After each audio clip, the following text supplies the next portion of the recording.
행복한 명작 읽기. Around the World in 80 Days.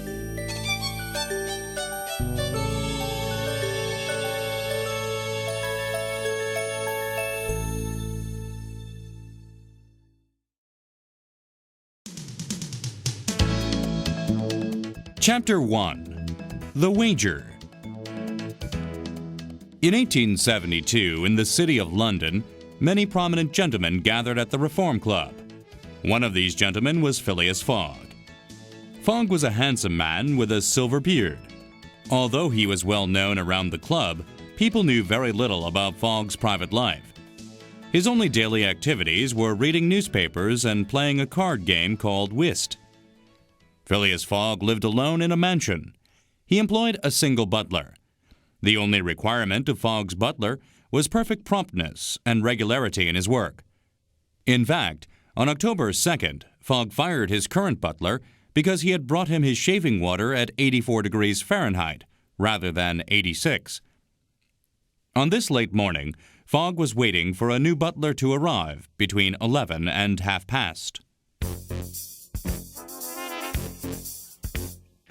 Mr. Fogg sat perfectly still in his chair as there was a knock at the door.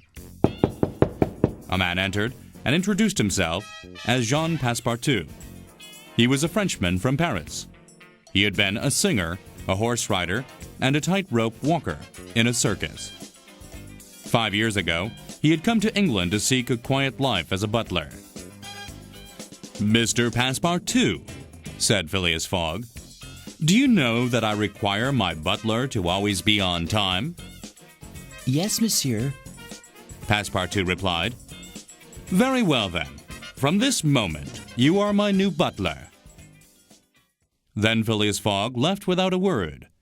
Passepartout inspected the house. It was perfectly clean and orderly. He found a card describing his daily duties. The list explained everything he must do from the time Mr. Fogg woke up at 8 until he went to bed at midnight. Meanwhile, Fogg went to the Reform Club. After having his meals and reading several newspapers, Phileas Fogg met his usual whist partners. As they began playing, Thomas Flanagan asked, "Have you heard about the robbery?" "Yes," replied Stuart. "the bank is going to lose that money." "I disagree," replied Ralph. "Skilled detectives have been sent all around the world to catch the robber. No country is safe for him." "That's silly," said Stuart. "A man can now go around it 10 times more quickly than 100 years ago." "So you think the thief will get away just because he can circle the world in 3 months?" chided Flanagan. "In 80 days, said Fogg. "That's true," agreed John Sullivan. "It only takes 80 days now that Rothal and Allahabad in India are connected by railway." Sullivan continued. "The newspaper stated it like this. London to Suez by train and steamboat, 7 days. Suez to Bombay by steamboat, 13 days. Bombay to Calcutta by train, 3 days. Calcutta to Hong Kong by steamboat, 13 days.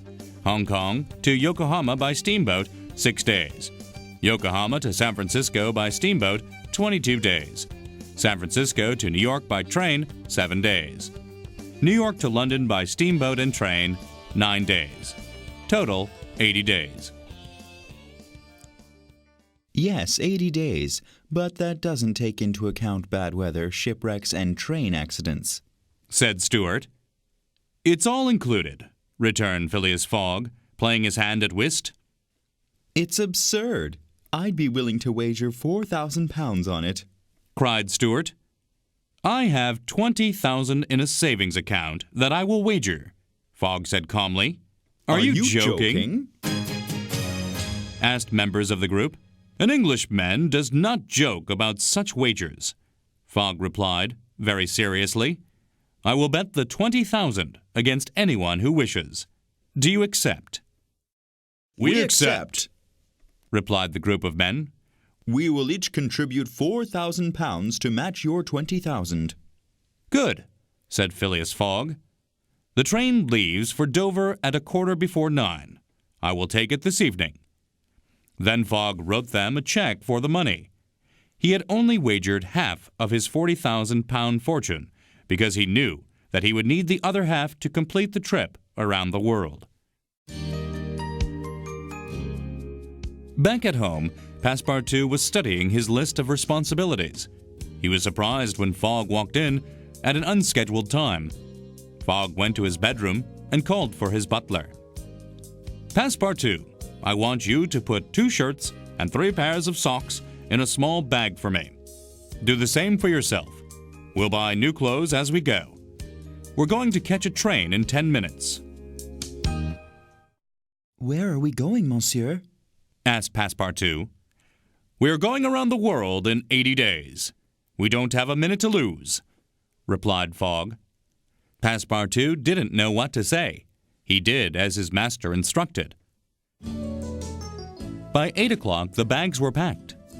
Phileas Fogg had a copy of Bradshaw's Continental Railway and Steamboat Guide under his arm. He opened one of the bags and put in a large roll of money that was enough to take them anywhere. Take care of this bag, said Fogg. There are 20,000 pounds in there. Passepartout almost dropped the bag when he heard how much money he was carrying. Then they took a taxi to the train station.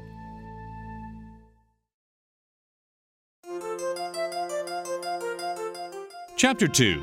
Detective Fix. A few days later, London's chief of police was sitting in his office at 9 o'clock in the evening. Suddenly, the chief was handed a telegraph that read, Suez, Egypt to London. Rowan, Chief of Police, Scotland Yard. I've found the bank robber, Phileas Fogg. Quickly send an arrest warrant to Bombay. The telegraph was sent by a British detective named Fix. Mr. Fix had been sent to Suez to hunt for the thief. He was a small, nervous man, with bright eyes and eyebrows that were always twitching up and down. Fix had been waiting at the docks of Suez for several days. He expected the criminal to look like an honest man. In his opinion, the greatest robbers always looked like honest folks. When the Mongolia came into the port, Fix looked carefully at the face of each person getting off the ship. Suddenly, a man came up to him and asked if he knew where he could get a passport stamped.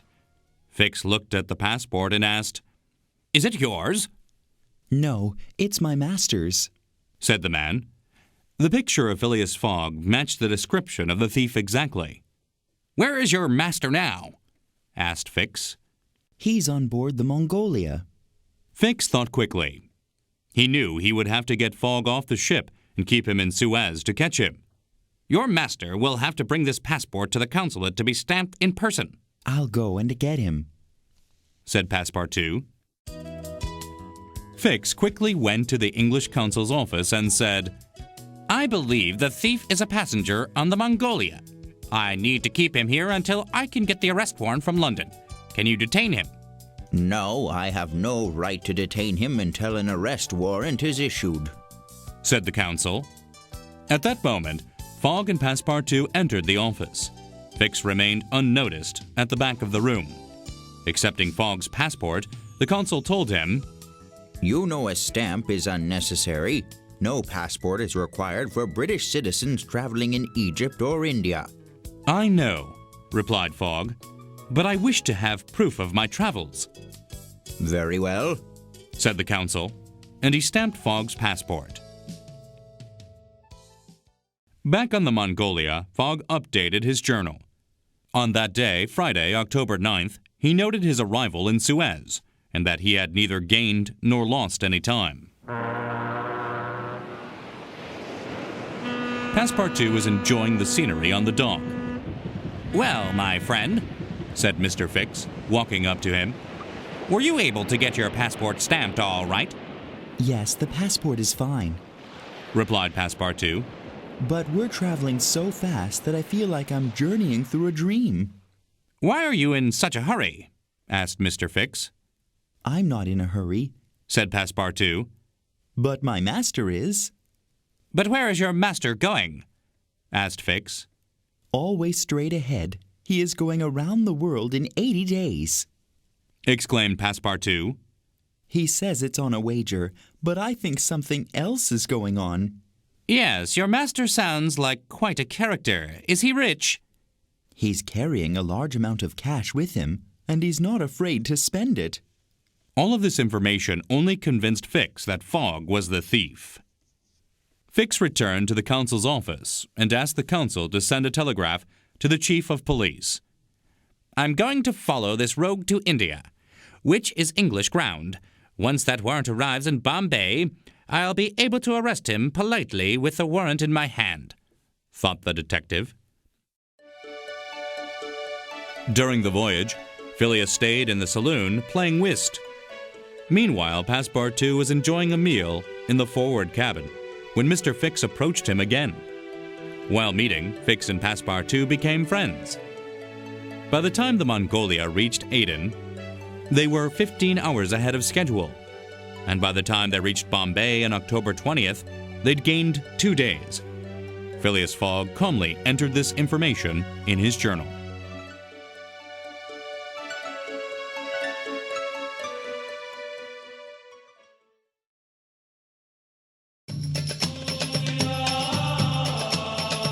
Chapter 3.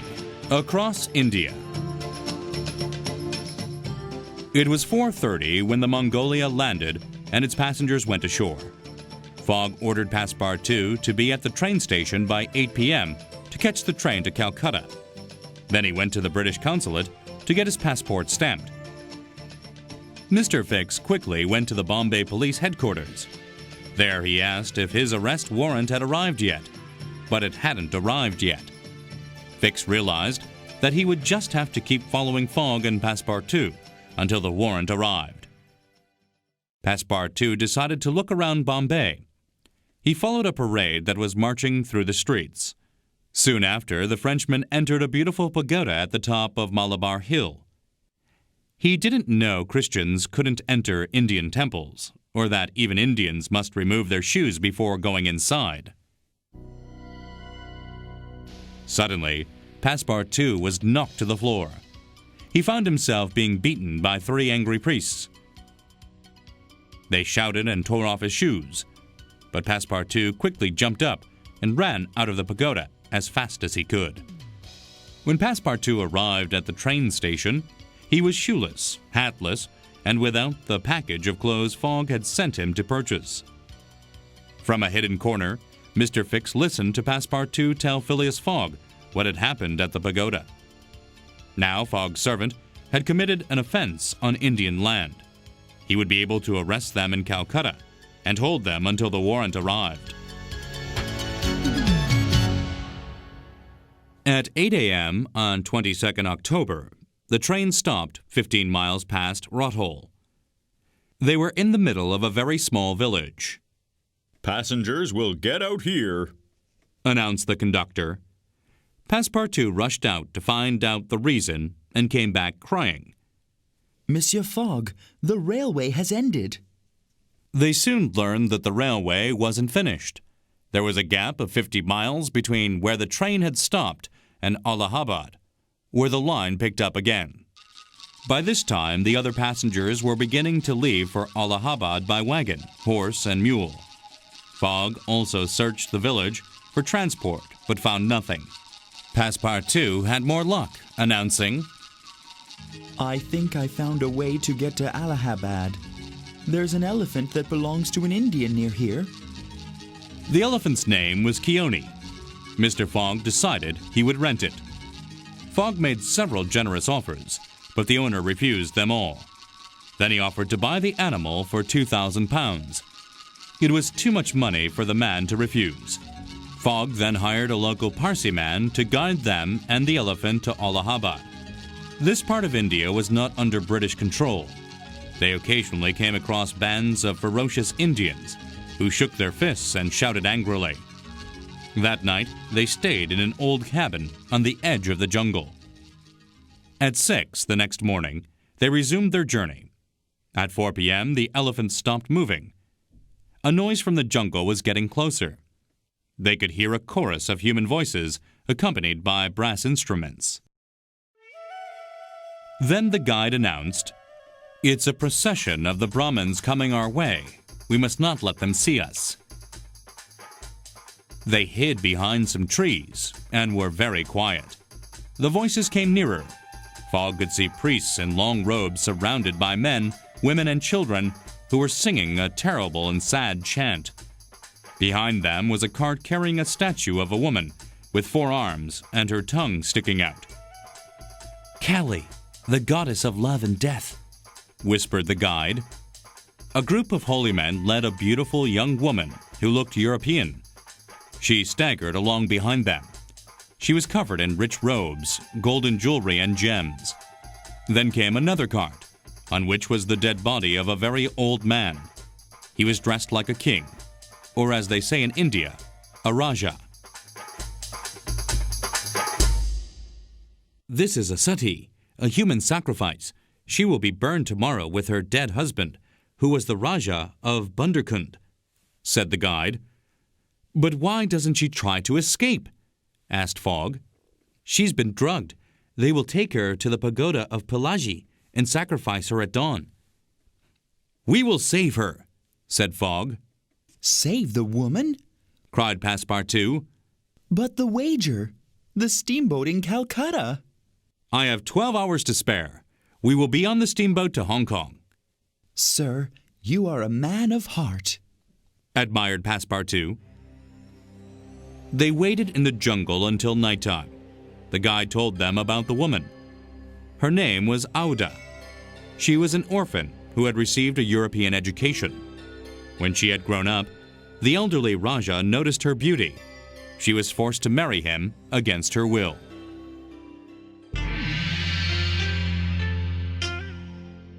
When dawn came, the Brahmins gathered around the pyre. Fogg and the guide walked up behind the group. Auda was placed on the top of the pyre with the old Raja's corpse. The Brahmins lit the wood at the bottom of the pyre, and it began to smoke. Then suddenly, the dead Raja stood up. The Brahmins threw themselves upon the ground. They were afraid to even look at their resurrected master. Then the Raja picked up the woman and ran down the smoking pyre through the crowd to Fogg. It wasn't the Raja, but rather Passepartout in the Raja's clothes. They traveled quickly and escaped. As they traveled toward Allahabad, the woman, Auda, was dazed from all the drugs. They reached the train station at Allahabad by 10 o'clock. Once on the train to Calcutta, Auda became conscious. With tears, she thanked the men for rescuing her. She claimed to have a wealthy uncle in Hong Kong. Fogg decided to take her there. The train reached Calcutta at 7 a.m. There were 5 hours until the steamboat Rangoon left for Hong Kong at noon. The 2 days gained between London and Bombay had been lost, but Phileas Fogg had no regrets. As Fogg leapt from the train, he was greeted by several policemen. "Mr. Phileas Fogg, is this your servant?" asked the policeman, pointing to Passepartout. "He is." "Both of you please follow us." The policemen took them before the judge. The judge told Fogg and Passepartout that they were being charged with the desecration of a native shrine. He also showed them Passepartout's shoes as proof. Fix had used Passepartout's misunderstanding at the pagoda in Bombay as a way to keep Fogg in Calcutta. Since he was Fogg's butler, Fogg was guilty too. The judge sentenced Passepartout to 15 days in prison and Fogg to a week in prison. Fix rubbed his hands with satisfaction, but Fogg was not worried. "I offer bail," he said to the judge. "You have that right," said the judge. "I will pay it at once," said Fogg, pulling the cash from his bankroll. "This money will be returned to you upon your release from prison," said the judge. At least give me back my shoes, cried Passepartout angrily. Mr. Fix followed them and observed them boarding the steamboat Rangoon.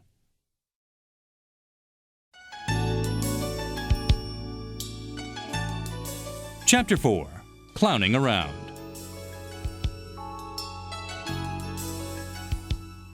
The trip from Calcutta to Hong Kong would take them 10 to 12 days. Auda soon became familiar with her protectors and expressed her gratitude for being rescued over and over again. The weather on the final days of the voyage became very bad. The boat moved so slowly that it would reach Hong Kong 20 hours behind schedule. But Phileas Fogg never worried. On the morning of the 6th, land was sighted. Fogg was more than 24 hours behind. The steamboat for Yokohama would be missed. But the captain had some good news for them. "The Carnatic had a broken boiler and could not leave yesterday," said he. "She'll sail for Yokohama tomorrow at high tide." By 1 p.m., the passengers of the Rangoon went ashore. Fogg went to search for Auda's uncle, who was a wealthy merchant. He learned that her uncle had made a huge fortune and retired to Holland 2 years ago. Auda was disappointed when she heard the news. "What shall I do now?" She asked. "You'll come around the world and back to Europe with us. Then I can take you to Holland," replied Fogg. Fogg sent Passepartout to the Carnatic to buy 3 tickets to Yokohama. Inside the ship's office, he learned that the repairs to the Carnatic had been completed ahead of schedule. The ship would be leaving that evening instead of the following morning. That's good news for my master, said Passepartout. Passepartout met Mr. Fix in front of the Carnatic. Fix invited him to a tavern for a drink. They ordered 2 bottles of red wine. When they were drinking, Fix said, "Well, I'm going to tell you everything. I am a police detective. I'm following Fogg. He is the bank robber. You must help me." This is nonsense, shouted Passepartout. I could never betray my master. "Well," said Mr. Fix, "then act like I've told you nothing. Let's finish the drink."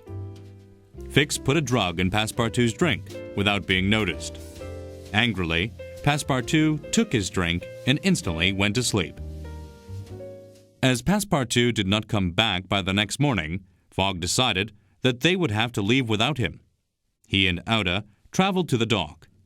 There they met Mr. Fix and learned that the Carnatic had sailed the night before. Fogg began to wander around the dock, searching for a vessel he could hire. Fogg met Captain Bunsby, who had a small fast ship named the Tankadere. Bunsby told them that Yokohama was too far. They couldn't get there by the time the boat for San Francisco departed. "But there is another way," said Bunsby. "The steamboat for Yokohama to San Francisco starts in Shanghai at 7 p.m. on the 11th. We can make the 800 miles to Shanghai in time to catch that boat." Fogg made a deal with Bunsby and then told Mr. Fix that he could accompany them at no expense. As the sails of the ship were hoisted, Fogg looked for Passepartout once again. But Passepartout did not show up, as the Tankadere left for Shanghai.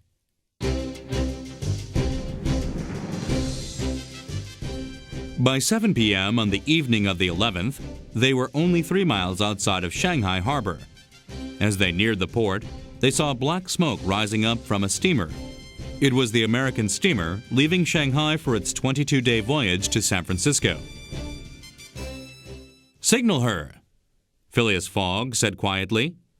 The captain raised a signal flag and fired a little cannon. Meanwhile, Passepartout rushed to the Carnatic, which was just about to leave after he awoke.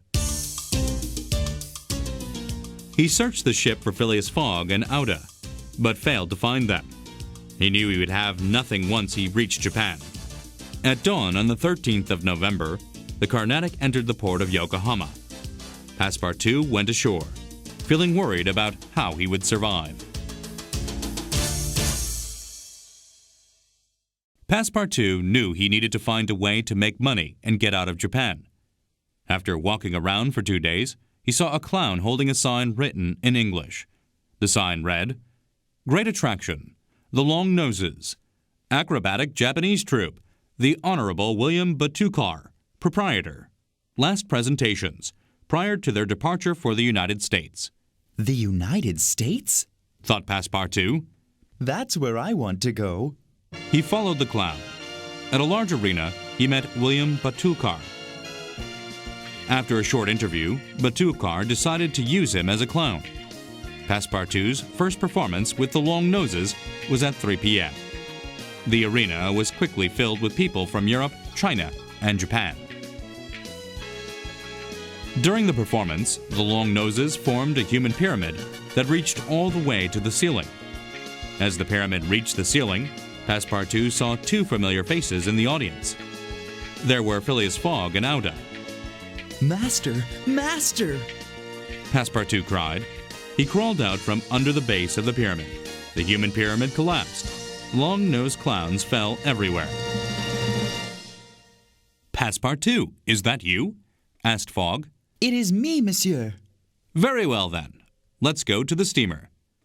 Mr. Batukar was furious. He demanded payment for the breakage of his human pyramid. Fogg handed him some money.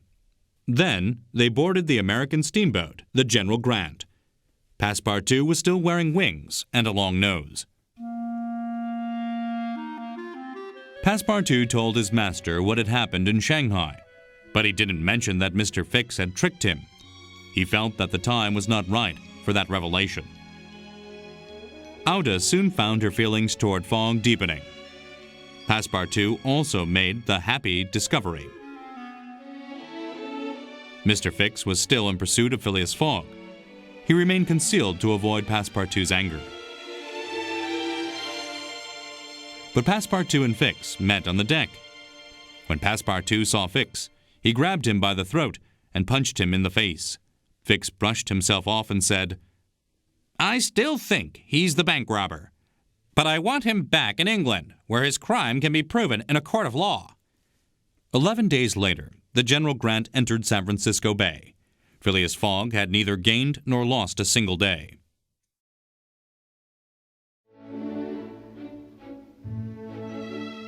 Chapter 5. Across America. Phileas Fogg and the others arrived in America at 7 a.m. Before they got on the train, Passepartout asked if they should buy some guns. He felt they might need protection while crossing America. The American railway traveled between the east and west coasts. The train track that stretched between Omaha and San Francisco included dangers such as wild beasts, wearing Native Americans, and angry Mormons. The train left Oakland at 6 p.m. Passepartout found himself seated next to Mr. Fix, but he refused to speak to the detective. After breakfast the next morning, Fogg and his companions watched herds of buffaloes crossing the valley like brown waves. Thousands of the huge beasts passed back and forth over the train track. The train waited for 3 hours until the creatures left. 3 days later, as the train passed through the Wyoming Territory, they suddenly heard savage cries. The train was under attack by wild Sioux natives. 100 of them with guns had jumped on the moving train and attacked the passengers. The passengers carried pistols and shot at the Indians. In the front of the train, in the engine room, the engineer and the coal stoker were dead from Sioux rifles. The Sioux chief wanted to stop the train, but couldn't control it. He opened the steam valve and sent the train speeding forward as fast as it could go. At the same time, Sioux warriors attacked every car, jumping from roof to roof. Fogg and the conductor found themselves fighting next to each other. When the conductor was shot and fell down, he said, "Unless this train is stopped in 5 minutes, we're going to crash and die." Passepartout heard this and slipped through a door. He crawled along under the car, holding on to the chains. He detached the engine from the train cars. The cars were left behind while the engine sped forward. The train cars continued to roll for a few minutes and then stopped. They were 100 feet from Kearney Station. When the Sioux fighters saw the soldiers coming up, they left immediately. The passengers were counted. None were dead, but 3 were missing, including Passepartout. Many of the passengers were badly wounded. Quietly, Fogg said, "Living or dead, I'll find him." The captain of the soldiers said, Sir, you shall not go alone. You can take 30 of my men. Auda waited nervously. At 7 a.m. the next morning, even the captain was worried. He considered whether he should send another group to rescue the first. Then they heard gunshots. A mile in the distance, they could see Mr. Fogg marching with the group of soldiers, as well as Passepartout and the other 2 passengers. The soldiers welcomed them back with joyful cries. The train! Where is the train? Cried Passepartout. "It's gone," replied Fix. Phileas Fogg was running 20 hours behind. They were stuck in Fort Kearney, 200 miles from Omaha, and the train to New York. Then Mr. Fix proposed a solution. "A gentleman I met last night has offered to take us to Omaha on a sled with sails." Fogg and his companions went to a man named Mudge. Fogg looked at a large metal sled on 2 skis that had 2 sails. There was enough room for 5 or 6 passengers to sit. By 8 a.m., the sled was ready, and the passengers sat down. The 2 great sails were hoisted, and the sled caught the wind. It began to slide over the hardened snow at 40 miles per hour. Luckily, the wind stayed strong. By noon, they crossed the Platte River, and less than an hour later, they stood at the train station in Omaha, Nebraska. Fogg rewarded Mudge and shook his hand. Within minutes, they were on a train bound for New York. They arrived in New York by 11:15 p.m. on the 11th. But the steamer, the China, had left for Liverpool just 45 minutes before they had arrived.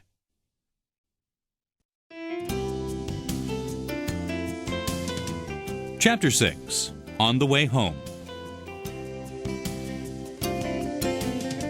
The next morning, Fogg went down to the docks to find a ship to hire privately. He saw a mid-sized ship that was puffing steam, a sign that it was ready to leave. Fogg boarded the Henrietta and met the captain, a tough-looking man named Andrew Speedy. Speedy was not going to Liverpool, but rather Bordeaux, France. So Fogg paid the captain £2,000 for each passenger to travel with him to Liverpool. By noon the next day, Captain Speedy was no longer in control of the ship anymore. He was locked in his cabin like a prisoner. Speedy tried to cheat them and go to Bordeaux, his original destination. For the next few days, Fogg piloted the ship through rough weather.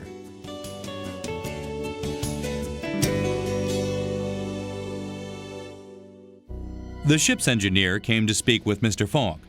Passepartout listened to their conversation.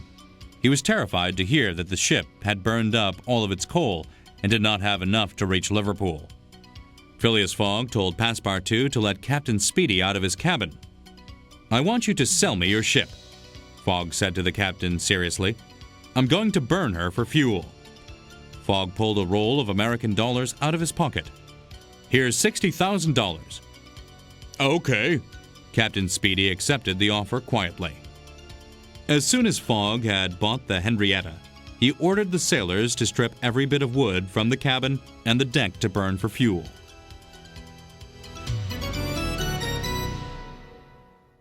By the 20th, the Henrietta was now only a flat platform of iron. Fogg had only 24 hours to reach London. By docking at Queenstown, they could take a train to Dublin and then a fast boat to Liverpool, thereby gaining a few hours. 20 minutes before noon on December 21st, Fogg and his companions went ashore at Liverpool dock. They were only 6 hours away from London. Suddenly, Fogg felt a hand on his shoulder. It was Mr. Fix. "Phileas Fogg, I arrest you in the Queen's name," said Mr. Fix. Phileas Fogg was put in prison. He sat in the cell with his eyes on his watch, silently hoping for a chance to get to London. In his journal, he wrote the words, December 21st, Saturday, Liverpool, 80th day, 11:40 a.m. Then he waited. Then, at 33 minutes past 2, Fogg heard the door of his cell open. Mr. Fix entered. He was out of breath. "Sir," he huffed, "terribly sorry. A most unfortunate resemblance. The robber was arrested 3 days ago. You are free." Phileas Fogg was a free man. He looked Mr. Fix in the eyes. Then he knocked Mr. Fix down with a single punch. Well done, monsieur, cheered Passepartout. Fogg, Passepartout, and Aouda took a cab to the train station. The express train to London had left 35 minutes prior, so Fogg ordered a special train to leave at 3. It was 10 minutes to 9 when they stepped off the train in London. Fogg was behind by 5 minutes. He had lost the wager. From the station, Fogg ordered Passepartout to go to the market for some food. Then he and Aouda went home.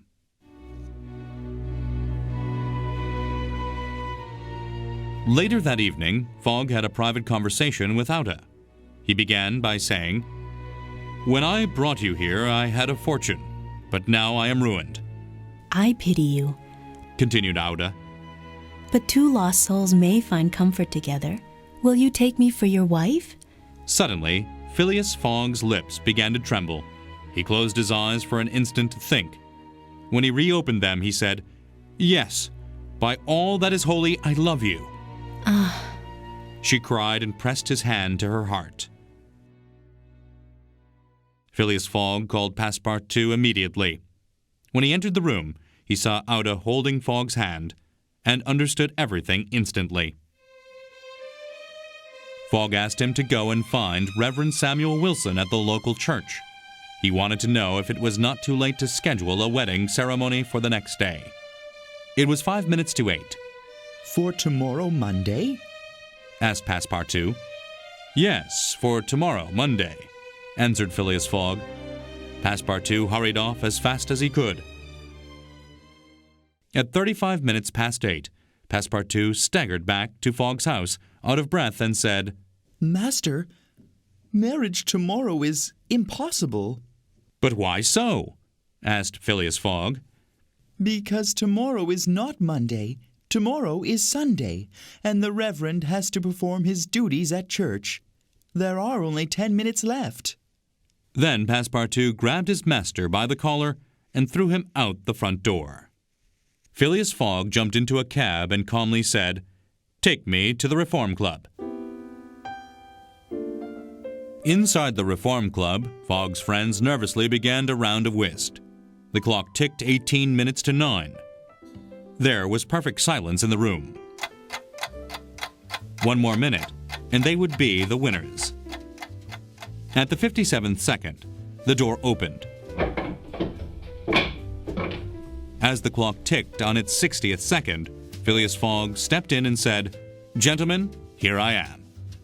It was Phileas Fogg, in person, and on the correct day. Phileas Fogg won the wager. He had gained a day because the world moves westward, yet he had traveled eastward. The next day, when Fogg saw Passepartout, the butler said to him, I think we might have gotten around the world in 78 days if we hadn't crossed India. "Then we would not have saved Aouda," replied Fogg. Passepartout was shocked to see his master smiling. "And I would not have gained a wife."